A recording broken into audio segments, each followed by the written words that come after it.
We are back. All right. Donated. Of course, we're part of Guadalupethon. We've been at it all day long. Jorge Luis Gamboa, has been at it all day long. He's been behind the camera, on the computer, editing, touching all kinds of buttons, and he's still at it all the way till 10 tonight. So, if you have a chance, please donate anywhere between $5 and 5,000. But if you have 1 million, we'll take it. But please join us. So today, right now, we just finished the episode on Grupo Animo, our youth theater company here at the Guadalupe Cultural Arts Center. And my name is Jorge Pina, the director of the theater arts program. And I am here with. Hello, everybody. I'm Clint Taylor. I am the Theater Arts Program assistant and also the co-instructor for Grupo Animo. All right. So now we want to talk about our current programming with the theater arts program. We produce lots of plays. And we've been very fortunate this last 5, 6 years. We've produced plays like Chocolate y Curanderas by Patricia Zamora, Carmen from Mexico by Ana de Luna. Just recently, Petra's Pecado by Rupert Reyes. That was a big hit this past December.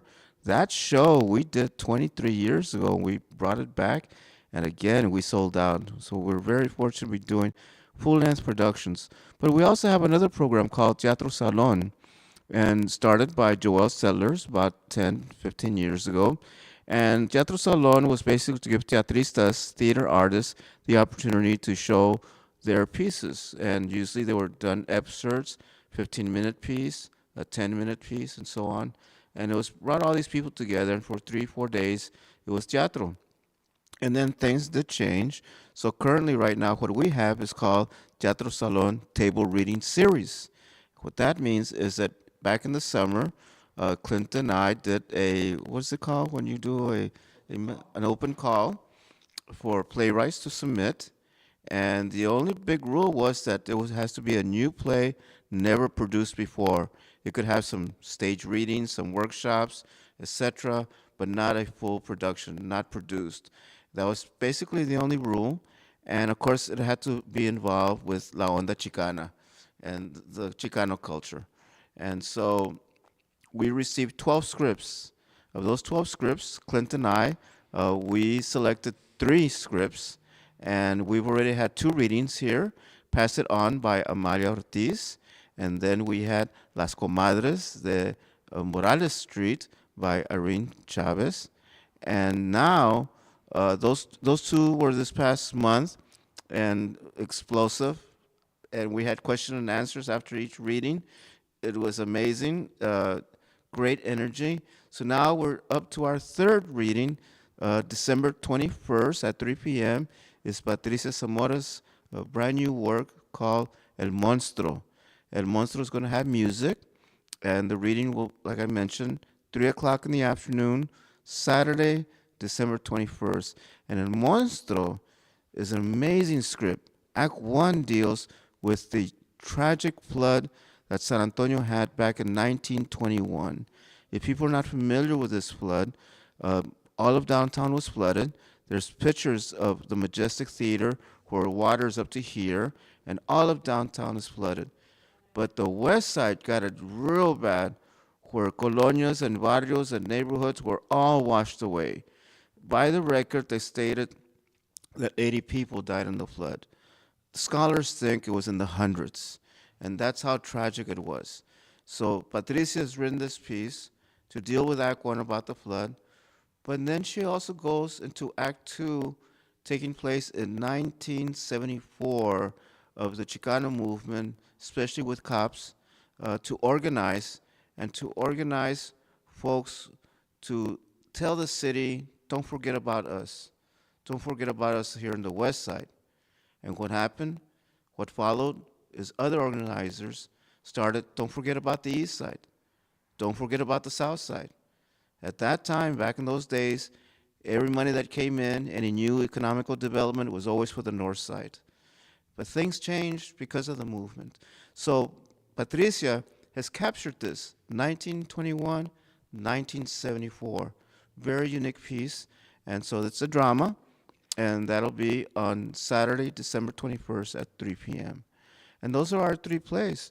Clint, I'm going to pass it on to you. If you could talk to us about some of the productions we've had here, uh, some of the touring shows we've done, and plus we've been part of two festivals lately. If you want to talk a little bit about that. Yeah, let's see. So, one of my favorite artists here in San Antonio, Ana de Luna, we got to tour her show in Colorado in yeah, about 3 years ago. And so I got to stage manage for that. And Anna is an amazing performer, and she wrote this story about her mom's experience um, coming over to the United States, and it was a beautiful play. What else? We have also done as the other plays that we produce through the programming is Las Niñas Girasol. Oh yeah, La Niña Girasol was done about 2 years ago. Right, it was part of Teatro Salon. Right. So it was one of the scripts that was submitted for the table readings, and we worked with playwright Cesar Dueñas, and he wrote La Niña Girasol, and then I got to direct that. It was chosen to move on to a full production, so I was had the privilege of directing that, and that was an awesome experience. And so these plays that we have, that we've showcased here at the bookstore. I mean, they're such a dynamic artistry with their scripts. I'm here at rehearsals helping out behind the scenes, and get to hear the script every night. And each night I find something new, and something that I can relate to, or something that strikes my funny bone. And so I'm really looking forward to Patricia's piece. It's going to be a little different, dramatic, and so with, incorporating music. And so I'm really excited to see what her team presents. So yes, please consider donating to the Guadalupe. I feel like it's an investment. When you donate to the Guadalupe, you are investing in our community. And that is the neighborhood, that is the people. And so please, I would love it if you could donate whatever you can afford to the Guadalupe Cultural Arts Center. Do it for Teatro, do it for dance, and we really would appreciate it.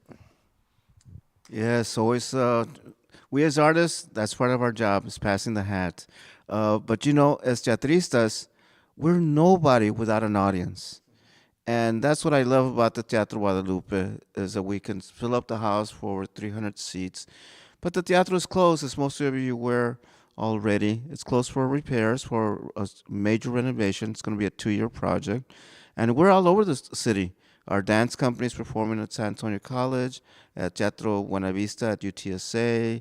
The Mariachi Company and Academy is also at Our Lady Lake University, at Lanier High School, Tafoya Middle School. In fact, the recital for the dance company is going to be at Tafoya next week. And we're over at SACY with our youth company. And so we're going to be looking for a venue to produce one of these plays. So with these readings of these three plays, Pass It On, and Las Comadres de Morales Street, and El Monstruo, one of them will be selected for a full production. And we'll present that in the spring, hopefully the last week of March. And we're not sure what venue yet, so we have a lot of work to do. And myself, Clint, and Jorge Luis Gamboa, that's the burden that we have. We're the three of us will be selecting one of these plays for a full production. And we'll get back to you in January with E-Blast and so on with our media campaign where the show's going to be at. I really wish we had a lot of money to produce all 12 scripts, but we're not there yet. So we'll be selecting one. And to also give you a little bit of news about what's happening in the future, working closely with National Performance Network, we have received a grant from them to commission a play. We have commissioned playwright, teatrista, actor, activist Rodney Garza, and Rodney has worked with us many years throughout. He directed Petros Pecado recently.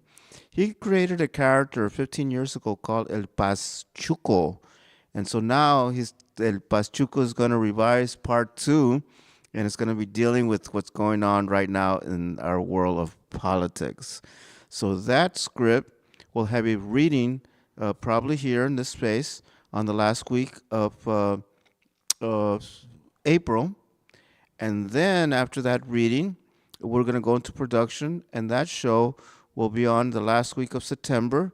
And then we take the show on tour to Cara Mia Theater, our partners in Dallas, for a full run also at Cara Mia Theater in Dallas. So we've been very busy here, and I'm glad you all joined us. We're going to show some clips now of our Teatro Salon, and also other pieces from the past. Was any final remarks there, Clint? Just want to say thank you for everybody who is a supporter of the Guadalupe Culture Arts Center and continues to support. We really appreciate that. Continue supporting local theater in your community, and we just want to say we really thank you for that. All right. Thank you.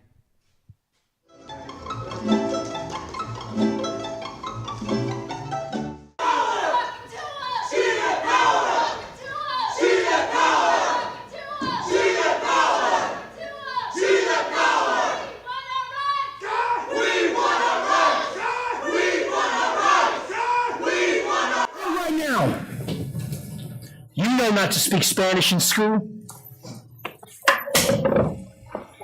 Turn around. Lean forward. Hold on to the edge of the desk.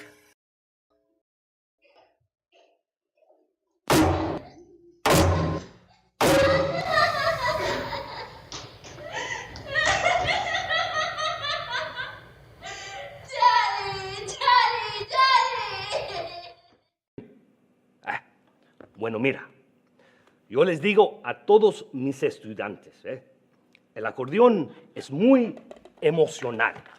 ¿Ves? Cómo respira. Listen to her breathe. I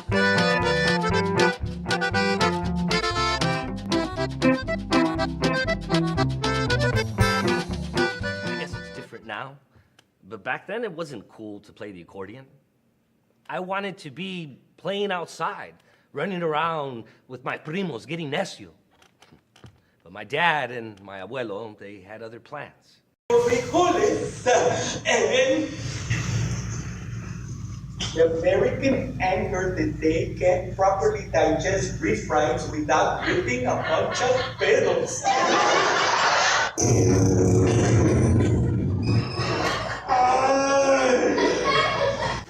Dear attentive enough, nombre. You realize that every kid born of Mexican parents in the United States comes immediately scrambled up in la cabeza.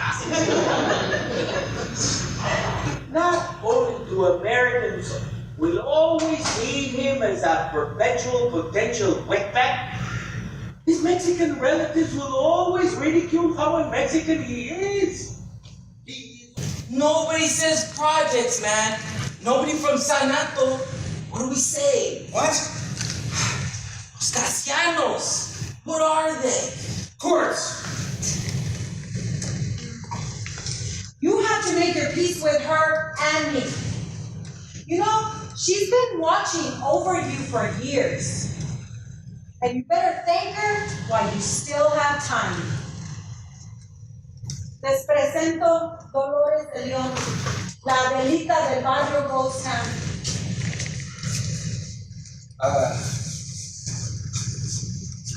Thank you, miss. I don't know what to say. Simón, gracias for all that you've done all these years, man.